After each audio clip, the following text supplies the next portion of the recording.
My name is Charles Woods. I'm the father of Ty Woods. After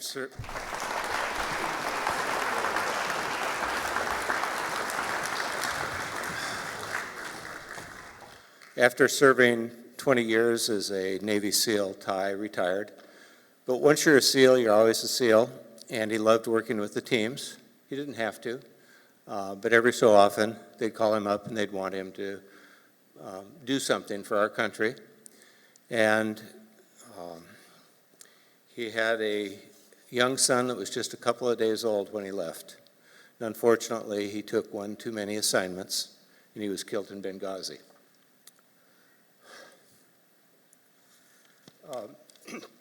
As you can tell, I'm from Hawaii. Just flew over here, and quite frankly, I would rather be with my wife at Hapuna Beach right now. But there's important information that all of you need to know that the media is not reporting. In the last few months, there's been 6 ex-military whistleblowers that have contacted me that have firsthand knowledge about why there was no rescue at Benghazi. I only have a few minutes to speak, so what I'm going to do is I'm going to read portions of a letter that I wrote to President Trump, which hopefully he'll respond to. Dear Mr. President, I am the father of Navy SEAL Ty Woods, who was allowed to die in Benghazi.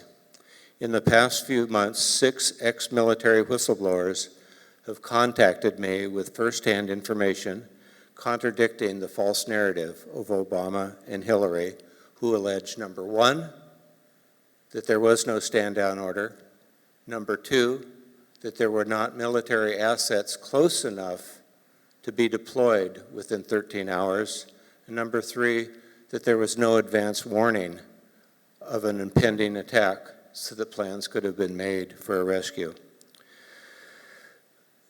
We have one whistleblower who was stationed at CENTCOM in Tampa, Florida. We have another one who was stationed in Germany. Both of them had similar jobs, which was to watch the live feed of the attack in Benghazi and to track military assets that were to be used in the rescue. This is to be done immediately upon the attack breaking out. But instead of rescuing, they were both given orders immediately.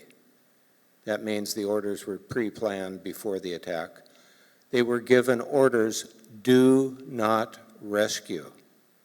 That's even worse than stand down. And the reason given was because not the military, not the commander-in-chief, but the State Department was in control of the situation. Now, you who are in the military know the military does not take orders from Hillary Clinton and the State Department. They take orders from the commander-in-chief, unless the president tells the military to take orders from the State Department, which is what happened in this case.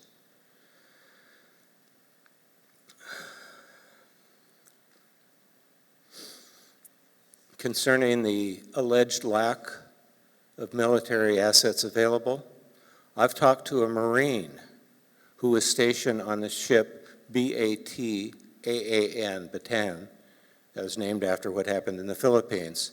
And this is basically a small scale aircraft carrier that's loaded with helicopters and vertical takeoff off-spray.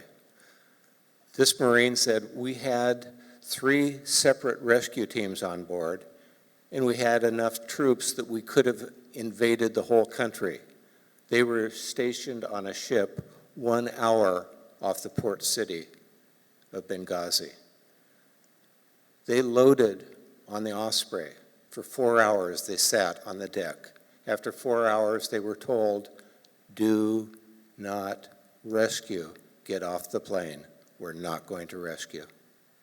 This is treason. I'm sorry. It's nothing but treason. Okay. Another whistleblower was an intel analyst. His team had been tracking all of the terrorist attacks that had been happening for several months in Benghazi. As you recall, most of the countries had left because it was too dangerous of a place. They warned Washington, D.C. for months of the dangerous situation, but Washington kept withdrawing protection until we had only a handful of individuals protecting the ambassador with a fence that really was not adequate.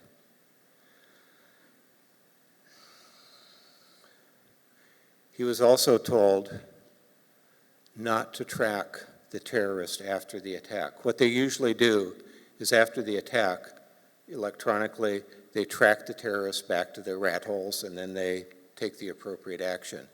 In this case, they were told, you can get away scot-free. We're not going to track you. We're going to allow you to attack our people. We're going to allow you to kill as many Americans as possible, and then we're not going to track you afterwards. This also is treason. Unfortunately, now the media does not want to cover the story.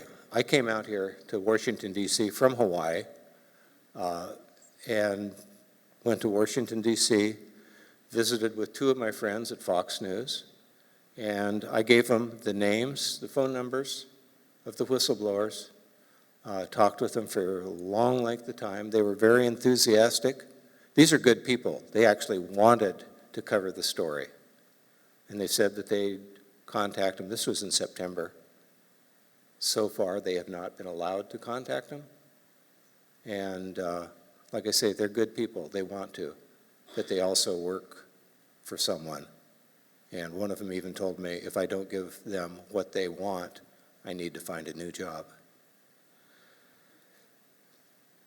On October the 4th, another friend who you see on TV,